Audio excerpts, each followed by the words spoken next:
भारत में तेजी से डिजिटल परिवर्तन हो रहा है। हर किसी के जेब में स्मार्टफोन और स्मार्टफोन में यूपीआई वर्क करता हुआ मिले। ये परिवर्तन भारतीय आर्थिक विकास के लिए एक गेम चेंजर साबित होने वाला है। आज कैपिटल की रिपोर्ट में इस बात का दावा किया गया कि भारत 2028 तक $1 ट्रिलियन की डिजिटल इकोनॉमी बन जाए। नमस्कार, मैं पिंटू सक्सेना। आज हम इस वीडियो में जानेंगे कि भारत 2028 तक $1 ट्रिलियन की इकोनॉमी कैसे बन पाए। आज के समय में हम कैशलेस लेन देन के अलावा ऑनलाइन खरीदारी की तरफ तेजी से मूव कर रहे हैं। जब से देश में यूपीआई लागू हुआ है तब से ये आंकड़ा और तेजी से बढ़ा।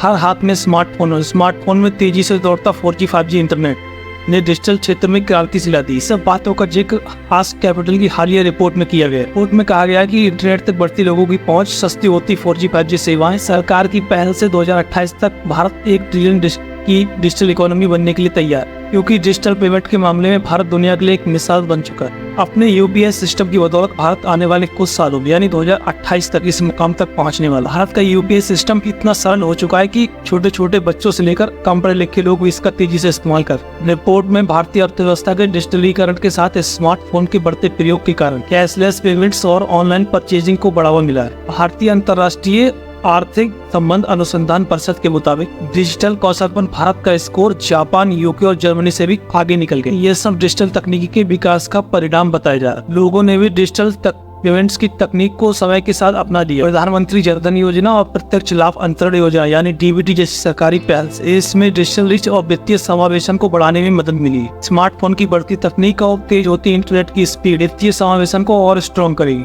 नई डिजिटल सर्विसेज को बढ़ावा मिलेगा। वर्तमान में भारत में करीब 120 करोड़ दूरसंचार ग्राहक। स्मार्टफोन और स्ट्रॉन्ग इंटरनेट की बदौलत आज भारत में डिजिटल मनोरंजन, online education, telemedicine, digital health, disaster response के साथ ही जीवन रक्षक सेवाएं बेहतर हो। आज के समय में स्मार्टफोन भी बहुत सस्ते दाम में उपलब्ध है। यह भी एक बड़ा कारण है जो डिजिटल सेवाओं की तरफ लोगों का रुझान तेजी से बढ़ा। अति किफायती डेटा ने इसे बढ़ाने में और ज्यादा मदद की है। अन्य देशों के मुकाबले भारत में इस समय जियो, एयरटेल जैसी टेलीकॉम कंपनियां बहुत सस्ते दाम में 5G इंटरनेट सेवाएं उपलब्ध करा रही, वो भी अनलिमिटेड, जिससे आपको आज के समय में डाटा पैक खत्म होने की समस्या का भी समाधान मिल गया। अब आपको ये सोचना नहीं पड़ता कि मेरा डेटा पैक खत्म होने वाला। ट्राई के आंकड़े बताते हैं कि मार्च 2024 तक भारत में 120 करोड़ टेलीकॉम कस्टमर्स।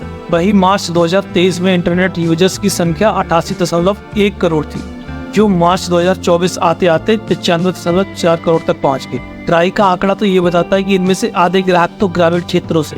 पिछले एक साल में 7.3 करोड़ से ज्यादा इंटरनेट यूजर्स और 7.7 करोड़ से ज्यादा ब्रॉडबैंड यूजर्स जोड़े गए और आगे भी इस तरह के आंकड़े बढ़ने की उम्मीद है। यही वजह है जो भारत 2028 तक $1 ट्रिलियन की डिजिटल इकोनॉमी को छू लेगा।